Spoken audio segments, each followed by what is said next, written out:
2024 সালের তপ্ত জুলাই বুলেটের সামনে বুক চিতিয়ে দাঁড়ানো ছাত্র জনতার অকুতোভয় লড়াই 3 আগস্ট রূপ নেয় শেখ হাসিনা সরকার পতনের এক দফার আন্দোলনে। বদলে যায় দেশের ইতিহাস।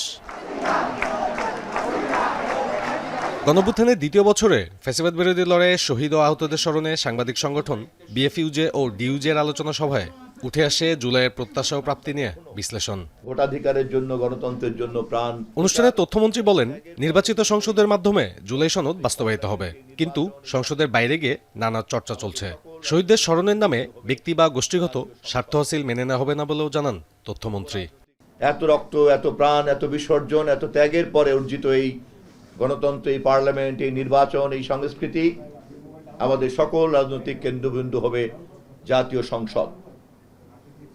সভ্য রাজনৈতিক সংস্কৃতি, রাজনৈতিক প্রক্রিয়া তাই দাবি করে।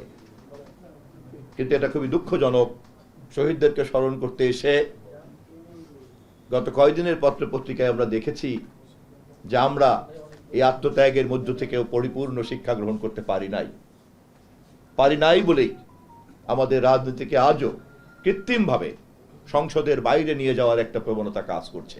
সভায় বিএনপি মহাসচিব ও স্থানীয় সরকার মন্ত্রী মির্জা ফখরুল ইসলাম আলমগীর বলেন, স্বাক্ষরিত জুলাই সনদ বাস্তবায়নে কোনো প্রতারণা করছে না বিএনপি, উল্টো জুলাই সনদ নিয়ে জনগণকে ভুল বোঝাচ্ছে একটি মহল। একটা ধারণা আছে যে জুলাই বলা হচ্ছে একটা মহল থেকে যে বিএনপি জুলাই সনদ পালন করছে না।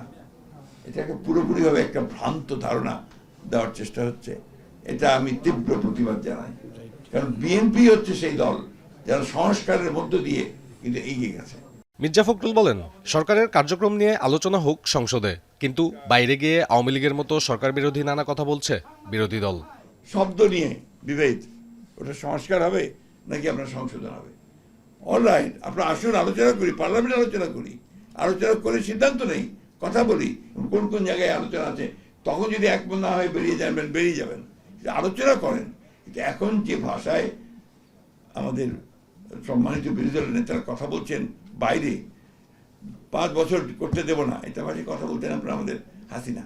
জনকল্যাণমুখী সরকারের নানা উদ্যোগ বাস্তবায়নে সরকারকে সময় দেওয়ার পাশাপাশি সহযোগিতার আহ্বানও জানান মির্জা ফখরুল। আমরা যারা গণতন্ত্রের জন্য লড়াই করি, সংগ্রাম, সাব্বির রোজ, এখন, ঢাকা। এই আন্দোলনে আমরা যারা ছিলাম